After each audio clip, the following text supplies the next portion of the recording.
Hey guys, and welcome back to Mad About Skin. In today's video, we are continuing our Common Mistakes in Skincare series. In this series, I share with you some common mistakes we all make for each step of our skincare routine.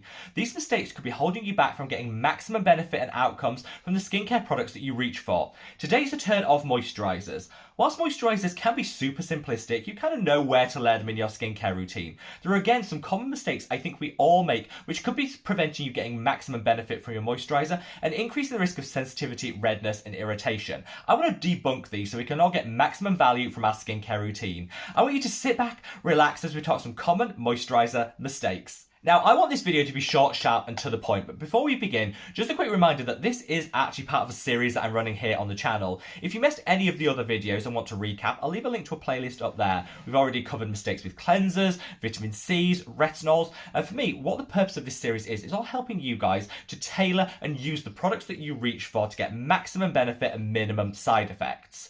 I would love to get this message out there because whilst moisturizers, like I said, are super simplistic, I do think there is a risk that we could be using them incorrectly. A great way of helping me to achieve that is by reaching down and giving this video a big thumbs up and a like. The more likes the video gets, the more widely YouTube will distribute it on its platform, which just means as many people as possible can hear today's message. But with all that being said, shall we cut the waffle and just delve straight on in? And I want to start with the moisturizer mistake that I think irritates me the most.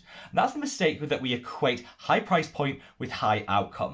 I think for decades there's been this snobbishness around skincare, with people believing the more you pay, the more you get from the products. This was kind of debunked around 2 or 3 years ago, and I think a lot of people now are reaching for the drugstore and realizing that that's actually where it's at when it comes to skincare, and you can get the same great outcomes at a fraction of the cost of the luxury and bougie brands. However, for some reason, this transition hasn't really happened with moisturizers. This is like the one step in the skincare routine where people still believe the more you pay, the more benefits you're just going to get. And this isn't the case. Kind of the purpose of a moisturizer is to complete and finish everything off, sealing all that amazing products that you've applied to the skin and also give some nourishment and some hydration. Beyond that, it shouldn't have too many additional benefits, and so why are we overpaying for them?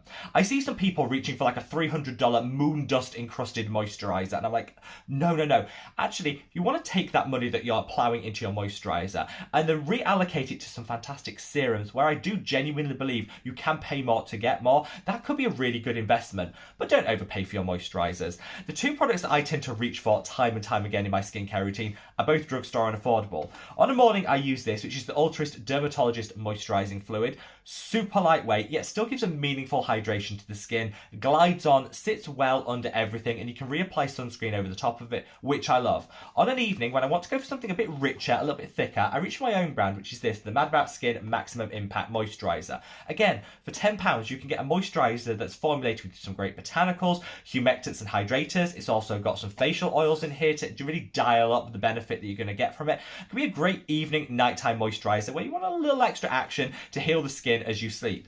Neither of these break the bank, so if you're reaching for La Mer, look at the drugstore, switch it out, and then reinvest that saved money into some of your serum steps where you can actually get some additional value from the additional money that you spend.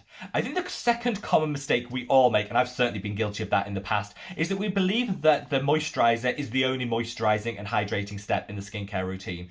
Absolutely, this isn't the case. In fact, like I say, you should just be capping it off with your moisturizer and sealing everything in. You should already have plowed and built up that hydration levels throughout the rest of your skincare routine. I would always recommend that you have an individual hydrating step, a toner, a serum, a mist, something that adds in some additional hydration beyond just what you're going to get from your moisturizer. Two of my favorite hydrating products are these. This is the Geek and Gorgeous Liquid Hydration. So good, packed full of skin compatible amino acids to plump out the skin, boost the hydration levels, and works beautifully alongside your moisturizer.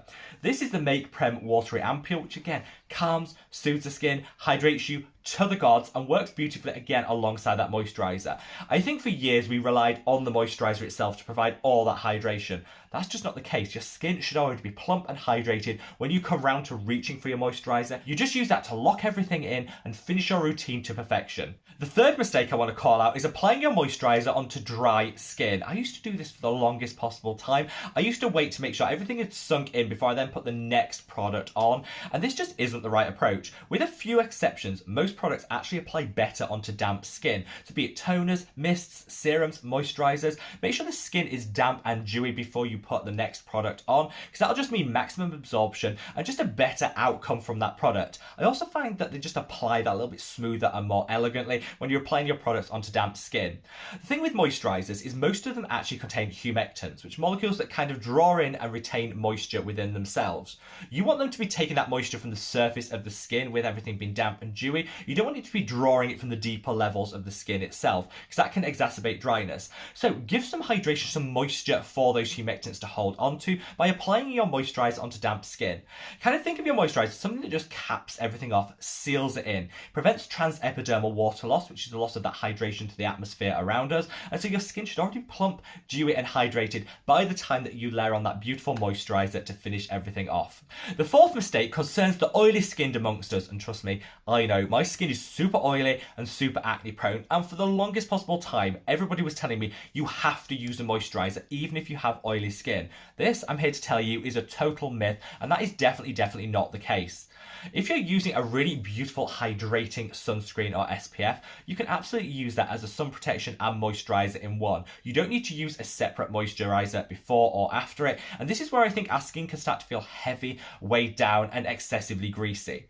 If you have a drier skin type, you're probably going to want to use a moisturizer no matter what, but if, like me, you have super oily acne prone skin, actually reach for a sunscreen that has a really hydrating base formulation, because it'll work as a two-in-one and just be so much nicer and more lightweight on the skin. A couple of my favourites are these. This is the Skinny's Conquer Sun Gel. Beautiful, formulated with shea butter that does everything you need in terms of moisturising, but it also has a beautiful level of sun protection in too. You can also reach for this. This is the Nip and Fab Purify Anti-Pollution SPF.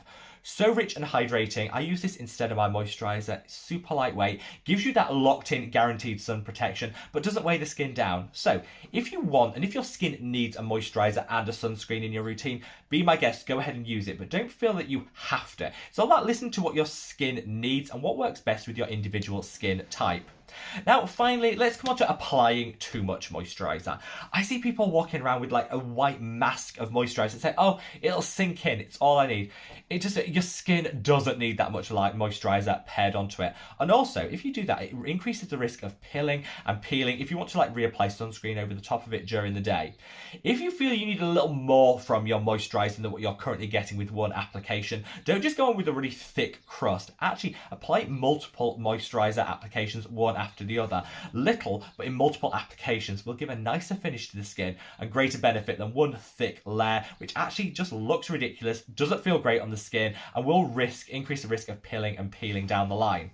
I sometimes do this on an evening when I want to get a little extra hydration in my life. I'll put one layer of my moisturiser on, I'll wait for it to sink in and do its work for about a minute and a half, and then I'll apply another one on top of it. You get double the benefit, extra hydration, but it doesn't feel like you're wearing a thick mask on the skin, and it doesn't pill and peel and rub off or take forever to sink in. Definitely remember, little and often works better than one thick application. So there you have it, guys, a rundown of 5 common moisturiser mistakes. Stand up in the comment section below and be honest, have you been guilty of any of these? I know I certainly have, and hopefully by getting this message out there, it'll just help you guys to get the maximum benefit from whichever moisturiser you happen to reach for. I love you all so much, and thank you once again for the endless love, kindness and support that you show me here on the channel. So wherever you are in the world, guys, stay safe, stay well and love your skin. Take care. Bye.